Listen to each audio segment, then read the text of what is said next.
The problem we see is that the vast majority of devices will end up eventually without updates. This is a huge risk for humans, for products, a huge risk for businesses, and this is the problem we would like to solve at Emteria.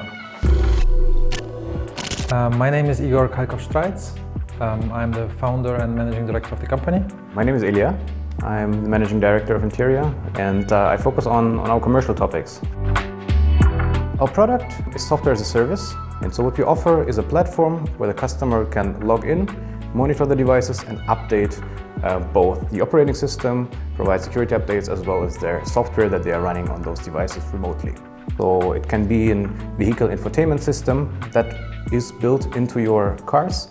It can be a cash register system that stands in a supermarket. The problem we are solving is not per se making the devices secure, it's allowing the companies to keep them secure. So I think in the next 5 to 10 years, Emteria will have to grow and have to find a way how to deliver its products to even more companies in even more markets. I think the problem starts when you have to maintain hundreds and thousands of devices distributed across the whole world, and you need to be able to update by just clicking a button on the website. This is our vision, this is what we want to do. We want to be the market leader in update management for any device builder out there.